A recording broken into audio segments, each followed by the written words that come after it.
मेहरबान क्यों होता है इस पेपर को लेके। ये क्वालिफाइंग पेपर से रैंक नहीं आती है, प्रीलिम से रैंक नहीं आती है। रैंक कहाँ से आ रही है? आप देखिए कि कौन से सब्जेक्ट्स आप आउटराइटली रिजेक्ट कर सकते हैं। आपके लिए समय बहुत कम है, आप माने चाहे नहीं माने, अभी समय है ऑप्शनल को शुरू करने का। अब क्या करेंगे? हेलो एवरीवन, जब भी कोई यूपीएससी एस्पिरेंट अपनी सिविल सर्विसेज की जर्नी या तैयारी शुरू करता है तो उसके मन में एक ही गोल होता है, एक ही उद्देश्य रहता है कि फाइनल लिस्ट में रैंक आ जाए। अब इमेजिन कीजिए उस रैंक में भी अगर 2 लोग हों तो आपको कैसा लगेगा। पर क्या यूपीएससी में ऐसा होता है? क्या आपने कभी देखा है कि रैंक 1 पे 2 लोगों का नाम हो? ऐसा नहीं होता है, पर पॉसिबिलिटी तो होती होगी ना। इतने सारे लोग परीक्षा देते हैं, इतने सारे लोग मेंस लिखते हैं, इंटरव्यू और मेंस के मार्क्स मिला के हो सकता है कि किसी 2 स्टूडेंट्स के सेम नंबर आ जाए। तो उस केस में यूपीएससी टाई कैसे ब्रेक करता है? ये किसको ज्यादा रैंक मिलेगी, किसको कम, किसको आगे रखना है, किसको पीछे रखना है, इसका डिसीजन होता कैसे है? ये तो बात हमें पता है कि ऐसा नहीं होता कि एक रैंक पे 2 स्टूडेंट्स दिखें, पर ये टाई ब्रेकर होता कैसे है? ये जानने के लिए आपको ये वीडियो देखना पड़ेगा। पहले हम समझते हैं कि रैंक डिसाइड कैसे होती है। यूपीएससी के स्टेजेस में कौन से फैक्टर्स हैं जो रैंक डिटरमाइन करते हैं। यूपीएससी 3 स्टेजेस में होता है, प्रीलिम्स, मेंस और इंटरव्यू। प्रीलिम्स के मार्क्स जो हैं वो फाइनल जो भी हमारा स्कोर कार्ड आता है उसमें काउंट नहीं होते हैं। मतलब प्रीलिम्स के मार्क्स से आपकी रैंक डिसाइड नहीं होती है। प्रीलिम्स के मार्क्स से फिर डिसाइड क्या होता है? अभी प्रीलिम्स हुआ है, अभी 2 दिन ही हुए हैं प्रीलिम्स हुए, तो उससे डिसाइड क्या होता है? उससे ये डिसाइड होता है कि कौन मेंस लिखने वाला है। बस इतना ही रोल है प्रीलिम्स का। प्रीलिम्स जो है वो आपको मेंस तक पहुंचा सकता है, पर आपको फाइनल लिस्ट में प्रीलिम्स के मार्क्स नहीं पहुंचा सकते। ये तो बात हमें क्लियरली दिमाग में बैठ गई। तो फिर फाइनल लिस्ट में नाम और रैंक आती किससे है? ये आती है बाकी की स्टेजेस से, मेंस और इंटरव्यू से। यूपीएससी की 3 स्टेजेस में जो सेकंड स्टेज है वो मेंस है। 22 अगस्त को मेंस होने वाला है। ये जो एग्जाम है इसमें बहुत सारे पेपर्स होते हैं, all and all 9 question papers होते हैं, ठीक है। और जो मेंस क्लियर करता है, इसका भी एक कट ऑफ आता है, जो मेंस क्लियर करता है वो जाता है इंटरव्यू के लिए। अब यहाँ पर ये बात ध्यान रखनी होगी कि आपका जो फाइनल सिलेक्शन है वो मेंस और इंटरव्यू के मार्क्स का टोटल होता है। आपने मेंस में कितना स्कोर किया और आपने इंटरव्यू में कितना स्कोर किया, उन दोनों को मिलाकर आपको रैंक असाइन होती है। जो सिनेरियो मैंने पूछा था उसमें मैं पूछ रही हूँ कि अगर इन दोनों का टोटल किसी स्टूडेंट का सेम है किसी और स्टूडेंट के साथ में, तो उस केस में रैंक कैसे डिटरमाइन होती है। थोड़ा सा सब्र रखिए, बताती हूँ। मेंस जो है वो कितने मार्क्स का होता है? मेंस होता है हमारे 1750 मार्क्स का, इंटरव्यू होता है 275 मार्क्स का। इन दोनों में से कितने कितने नंबर मिल रहे हैं उस हिसाब से डिसाइड होती है रैंक। अब मेंस में 1750 मार्क्स में सब पूछ क्या रहे हैं? अगर हम मेंस का और डिस्ट्रीब्यूशन देखें तो टोटल 9 पेपर्स होते हैं, जैसा कि मैंने कहा। आप गिनिए कितने हैं, 1 2 3 4 5 6 7 8 9 पेपर्स हैं। तो मैंने सबको साथ में क्यों नहीं लिख रखा है? लॉजिक है उसके पीछे भी, क्योंकि आप अगर मेंस के पेपर्स को कैटेगराइज करेंगे तो आप 3 कैटेगरी में उन्हें बांट सकते हैं। ये वाला जो सेक्शन है ये आता है कंपलसरी पेपर्स की कैटेगरी में।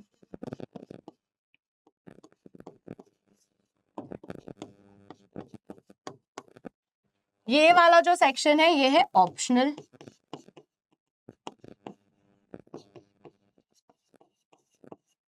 और ये वाला जो सेक्शन है ये है क्वालिफाइंग। 3 कैटेगरीज बनाई है हमने मेंस के 9 पेपर्स को डिवाइड करके। सबसे पहली कैटेगरी है कंपलसरी पेपर्स।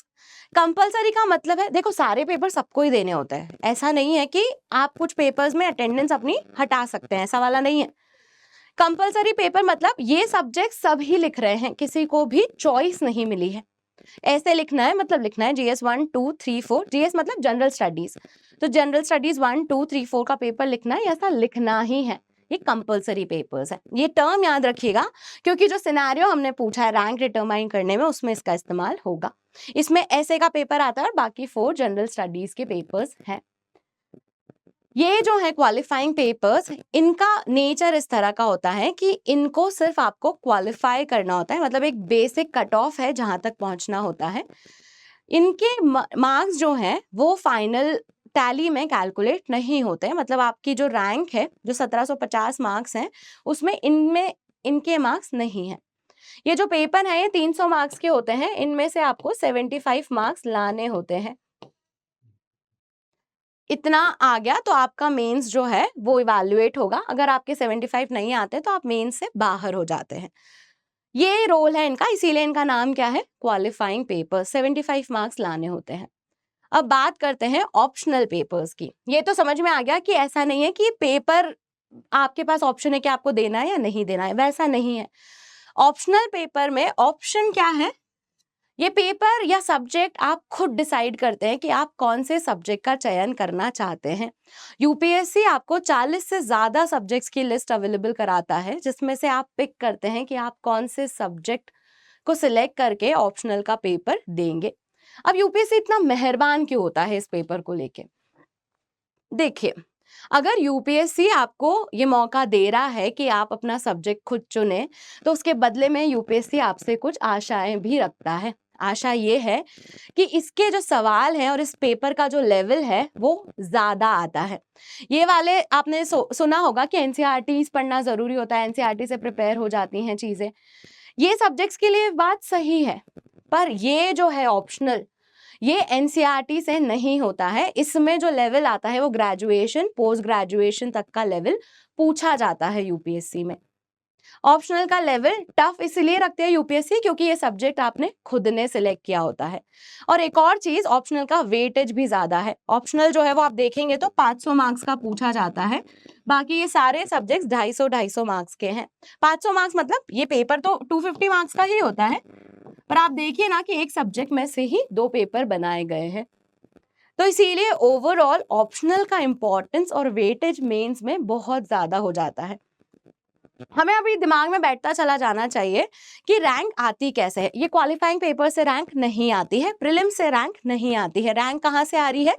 रैंक आ रही है इन सारे सब्जेक्ट्स के स्कोर से और इंटरव्यू में जितने मार्क्स आए हैं उसके स्कोर दोनों का मिला के, मतलब मेंस के ये जो पेपर साथ में इंटरव्यू का स्कोर मिला के रैंक आती है। अब हम जाते हैं हमारे टाई ब्रेकर पे। उस केस में क्या बोला गया था? उस केस में था कि दोनों स्टूडेंट्स के जो सम टोटल है, मतलब मेंस का स्कोर और इंटरव्यू का स्कोर सेम आ रहा है। अब उस केस में यूपीएससी कैसे डिसाइड करती है? उस केस में यूपीएससी अज्यूम कर लेते हैं कि दोनों को 1100 का स्कोर आ रहा है। यहाँ पे मैं नाम भी दे देती हूँ, दिस इंसान इज ए, ये वाला जो है वो बी है। ए और बी में से किसको ज्यादा रैंक मिलेगी या किसको हम रैंक 1 दे रहे हैं, किसको हम रैंक 2 दे रहे हैं, ये कैसे डिटरमाइन करेंगे? दोनों का सम टोटल स्कोर जो है वो सेम है। अब क्या करेंगे? अब हम चेक करेंगे कि इनके स्कोर्स में से कंपलसरी पेपर और इंटरव्यू का स्कोर का सम टोटल किसका ज्यादा है। फटाफट याद कीजिए कंपलसरी पेपर्स क्या थे। कंपलसरी पेपर में था ऐसे और जीएस 1, 2, 3, 4। कंपलसरी पेपर्स और इंटरव्यू का स्कोर मिला के, combined marks in compulsory paper और पर्सनालिटी टेस्ट मिला के किसके ज्यादा है उसको आगे रखेंगे, दूसरे वाले को पीछे रखेंगे। फॉर एग्जाम्पल, अगर इस केस में कंपलसरी पेपर्स और वो मिला के इसका स्कोर अगर 700 आ रहा है, मान लेते हैं इसका स्कोर अगर 650 आ रहा है, तो इस केस में कौन आगे हो जाएगा? ए जो है वो आगे हो जाएगा, बी जो है वो पीछे रह जाएगा। समझ में आ गया? चलिए एक और सिनेरियो समझते हैं जिसमें इन दोनों का कंपलसरी पेपर और इंटरव्यू का स्कोर मिला के सेम नंबर आ रहे हैं। ठीक है, अगर सेम नंबर आ रहे हैं तो उस केस में फिर यूपीएससी रैंक ऐसे असाइन करता है कि ए और बी में से कौन सीनियर है, किसकी उम्र ज्यादा है। जिसकी उम्र ज्यादा है उसको आगे कर दिया, जिसकी उम्र कम है उसको पीछे कर दिया। तो सीनियरिटी के बेसिस पे फिर रैंक असाइन हो जाती है। ऐसे टाई ब्रेकर होता है। तो हमने ये तो समझ लिया कि रैंक डिटरमाइन कैसे होती है, पर फिर भी आपने देखा कि कंपलसरी पेपर से रैंक डिटरमाइन होती है, फिर भी ऑप्शनल सब्जेक्ट को गेम चेंजर क्यों बोलते हैं? ऑप्शनल सब्जेक्ट को गेम चेंजर इसलिए बोलते हैं क्योंकि उसका वेटेज मेंस में जो आपको रैंक तक पहुंचाता है बहुत ज्यादा है। 28% वेटेज है इसका मेंस में। कैसे? हमने देखा ना 1750 में से 500 मार्क्स का ऑप्शनल ही पूछा जा रहा है, और क्योंकि ये डिसीजन आपने खुद ने ही लिया है कि आप कौन सा सब्जेक्ट लेंगे, तो इसीलिए यूपीएससी इंटरव्यू में भी आपसे ऑप्शनल से रिलेटेड क्वेश्चंस पूछे जाते हैं। हमने तो टाई ब्रेकर की ही बात की थी, पर ऑप्शनल का जो स्कोर है वो आपको रैंक तक पहुंचाता है। जो गेम चेंजर है मेंस में स्पेशली, क्योंकि बिना मेंस क्लियर किए किसी की भी रैंक नहीं आती है, तो मेंस में जो गेम चेंजर है वो होते हैं ऑप्शनल, एसे और एथिक्स, क्योंकि जनरल स्टडीज सब पढ़ते हैं। तो जीएस 1, 2, 3 सबको आता है क्योंकि प्रीलिम्स क्लियर करके आए हैं। जो गेम चेंजर पेपर्स होते हैं वो होते हैं एसे, एथिक्स और ऑप्शनल। अब उसमें भी हम अगर बात करें तो ऑप्शनल का वेटेज ज्यादा होता है, इसीलिए इन्हें रैंक मेकर्स सब्जेक्ट भी कहा जाता है। जो 40+ सब्जेक्ट्स यूपीएससी की वेबसाइट पे अवेलेबल है एज ऑप्शनल सब्जेक्ट्स, वो आप देख सकते हैं। सारे इसमें इंक्लूड नहीं किए हैं, पर बहुत सारी चीजें इसमें इंक्लूडेड हैं। ये सारे ऑप्शंस हैं जिनमें से आप अपना ऑप्शनल पिक कर सकते हैं। ये लिटरेचर के ऑप्शंस हैं कि असम लिटरेचर, हिंदी लिटरेचर, ये सारे सब्जेक्ट्स आप ले सकते हैं।